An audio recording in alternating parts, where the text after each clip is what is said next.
Friends, welcome to English coach. My name is Ashok Kumar. और दोस्तों, आज की इस वीडियो में एक और brand new IELTS writing task 2 हम कवर करने जा रहे हैं, जो हमने 28 में 2022 के एग्जाम से लिया है। और दोस्तों, इस वीडियो में जो स्टेटमेंट हम कवर करेंगे that is from morning slot. Evening slot की स्टेटमेंट को हम ऑलरेडी अपने चैनल पर कवर कर चुके हैं। इस वीडियो की डिस्क्रिप्शन में उसका लिंक है। बहुत ही इंपॉर्टेंट ऐसे उसमें कवर किया गया है, उसको देखना ना भूलें। तो दोस्तों, जो मॉर्निंग स्लॉट में स्टेटमेंट पूछी गई है वो ये है: only tourists visit museums and historical places. Why not local people? What can be done to attract local people to visit those places and give relevant example as per experience? इस writing statement में पूछा गया है कि केवल tourist museum और historical places को visit करते हैं, लोकल जहाँ पे वो जगह है लोकल लोग वहाँ पे विजिट नहीं कर रहे हैं। ऐसा क्या किया जा सकता है कि लोकल लोग भी वहां विजिट करें?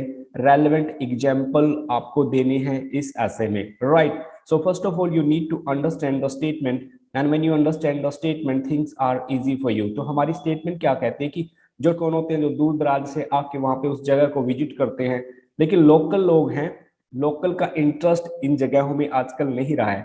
तो आपको बताना है कि क्या किया जा सकता है लोकल लोगों को हिस्टोरिकल प्लेस जो उनके एरिया में है, म्यूजियम है, उनकी तरफ अट्रैक्ट करने के लिए कि वो भी उसको विजिट करें। और साथ ही साथ आपको ये भी बताना है कि क्या कारण है कि लोकल लोग विजिट नहीं करते हैं, right? Have to write this in this essay. Essay को समझने की कोशिश कीजिए। आपको कारण बताने कि लोकल लोग म्यूजियम्स और हिस्टोरिकल प्लेसेस को विजिट क्यों नहीं कर रहे हैं। सेकंड, आपको ये बताना है कि क्या किया जा सकता है कि वो लोग भी इसमें इंटरेस्ट लें। एग्जाम्पल आप प्लेस कर सकते हैं। ओके, तो चलिए दोस्तों शुरू करते हैं। फ्रेंड्स, इंट्रोडक्शन में हमने क्या लिखा है? It is true that ancient monuments and museum attract a significant of national and international visitors every year.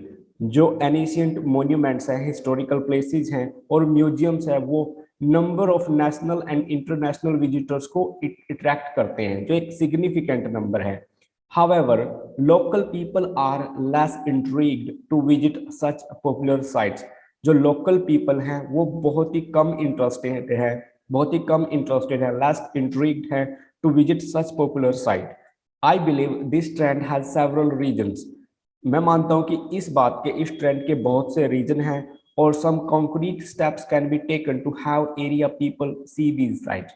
और कॉन्क्रीट स्टेप्स लिए जाते हैं कि जो एरिया के लोग हैं वो इन साइट्स को विजिट करें। This we have written in our introduction. तो एक बार इंट्रोडक्शन को पढ़ें। It is true that ancient monuments and museums attract a significant number of national and international visitors every year. However, local people are least intrigued to visit such popular sites. I believe this trend has several reasons, and some concrete action can be taken to have area people see these sites. Right? Now let's go to body paragraph 1. In body paragraph 1, what we have written to commence with: the fact cannot be denied that local men and women don't visit popular sites and museums because they have heard a lot and don't find anything appealing to them. जो local लोग हैं, इस बात से नहीं मुकरा जा सकता, जो लोकल लोग हैं वो पॉपुलर साइट्स जो उनके एरिया में उसको नहीं विजिट कर रहे हैं क्योंकि उनको कोई भी चीज अपीलिंग नहीं लगती है। वो इन सारी बातों को बहुत बार सुन चुके हैं।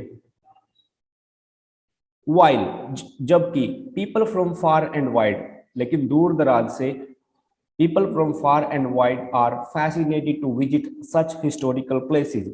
जो दूर दराज के लोग हैं वो काफी फैसिनेटेड हैं इन जगहों को विजिट करने के लिए। They tend to explore the places and have something significant to learn. वो इस तरीके की जगहों को एक्सप्लोर करना चाहते हैं और कुछ अच्छी चीज सीखना चाहते हैं। ऑन द अदर हैंड, लेकिन दूसरी ओर, local people do not find such stories more interesting. लेकिन जो लोकल लोग हैं ऐसी स्टोरीज में कोई इंटरेस्ट नहीं पाते, as they have listened several times, क्योंकि उन्हें ये बहुत बार सुन चुके हैं। Refreshing experience, people plan to visit the museum and ancient building such as temples, tombs, forts and places which they watch in movies and read in newspaper or magazine. एक refreshing experience के लिए लोग museums, ancient buildings जैसे मंदिर, कोई Tom हो गया, fort हो गया या महल हो गया, इस टाइप की जगह को पसंद करते हैं विजिट करना, जिनके बारे में उन्होंने टेलीविजन में, मूवीज में, न्यूज़पेपर या मैगजीन में सुनने या पढ़ने को मिला हो। राइट? अदरवाइज लोकल पीपल, ये बहुत बार सुन चुके हैं, देख चुके हैं, they do not find this interesting.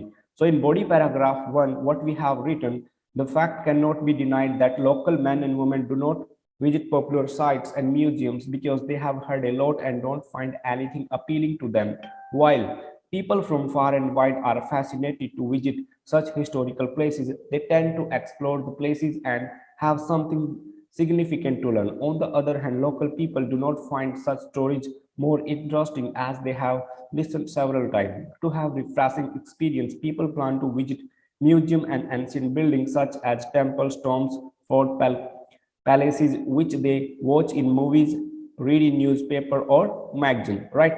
This is body paragraph 1. Now let's go to body paragraph 2. In body paragraph 2, what we have written, moving further, in my opinion, governments can encourage people to visit significant ancient monuments. जो सरकार है लोगों को प्रेरित कर सकती है significant historical monuments को विजिट करने में. कैसे? By organising carnivals and festivals.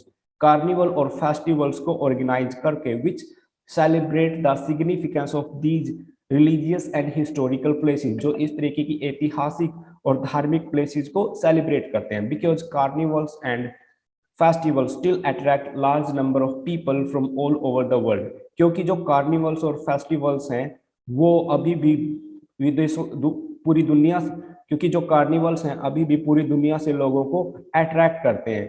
More over, इससे ज्यादा area people should be provided free tickets to be the part of events. जो वहाँ एरिया के लोग हैं उनको फ्री टिकट्स प्रोवाइड किए जाने चाहिए ताकि वो इस टाइप के इवेंट्स का पार्ट बन सके. Their interest could be revive, उनका जो इंटरेस्ट है उसको रिवाइव किया जा सके घरेलू साइट्स को विजिट करने में. फॉर एग्जाम्पल, यहाँ पे हमने एक एग्जाम्पल प्लेस किया है. In India national capital administration, जो नेशनल कैपिटल एडमिनिस्ट्रेशन है वो religious and commercial fair organize करती है लोकल और फॉरेनर्स को अट्रैक्ट करने के लिए.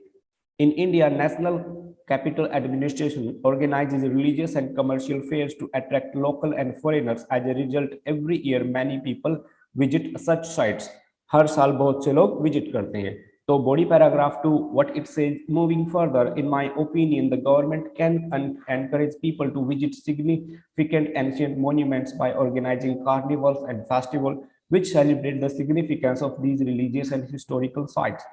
Because carnivals and festivals still attract large number of people from all over the world. Moreover, area people should be provided free ticket to be the part of events so their interest could be revived in ingenious popular sites. For example, in India, National Capital Administration organizes religious and commercial fairs to attract local and foreigners. As a result, every year many people visit such sites. Right? This we have written in body paragraph 2. Now we will move to conclusion. In conclusion, what we have written, to sum up, it is irrefutable that local men and women are not much inclined to visit area sites. However, they can be encouraged to visit such significant places by organizing events and carnivals. Right? This we have written in our conclusion. Right? It is irrefutable. इस बात से मना नहीं किया जा सकता कि जो लोकल मैन एंड वुमेन हैं वो बहुत ही कम इंटरेस्टेड हैं लोकल साइट्स को विजिट करने में. हालांकि उनको एनकरेज किया जा सकता है कि वो इस तरह की साइट्स को विजिट करें. कब? जब वहां पे कोई इवेंट्स और कार्निवल ऑर्गेनाइज किए जाएंगे. This we have written in our conclusion. Friends, अगर इस ऐसे को आप दोबारा रीड करोगे आप इसको मोस्टली टॉपिकल पाओगे. अगर आपका ऐसे अकॉर्डिंग टू टॉपिक है और आपने उसके हर पार्ट को कवर किया है, अच्छी ग्रामर और वोकैबुलरी यूज की है, तो आप बड़े आराम से अच्छा बैंड स्कोर एक्वायर कर सकते हो. अगर जिस स्टाइल में हमने ये ऐसे लिखा है उस तरीके से आप लिखने में कामयाब हो जाते हो, you easily score 7+ band because this essay fulfills every requirement of examiner, and if you be more effective with grammar then surely your score could be 8. right? इस ऐसे को दोबारा जरूर एक बार देखिए और कोशिश करिए इस ऐसे को देखने के बाद अपने वर्ड्स में लिखने की, ताकि आपकी एक अच्छी प्रैक्टिस हो जाए. और दोस्तों, इवनिंग स्लॉट वाले ऐसे वीडियो को देखना ना भूलें. दैट इज वेरी इंपॉर्टेंट क्योंकि उसको बहुत बार पूछा जा चुका है. आई होप दैट हमारी ऐसे वीडियोस आपको बहुत ज़्यादा मदद कर रही हैं। अगर ऐसा है तो हमें ज़रूर बताएं। And if you want your essay to be evaluated, please do tell us. अगर अभी तक आपने हमारे चैनल को सब्सक्राइब नहीं किया है, डू इट नाउ, क्योंकि ऐसी ही वीडियोस हम आपके लिए लाते रहेंगे। Thank you, see you next time.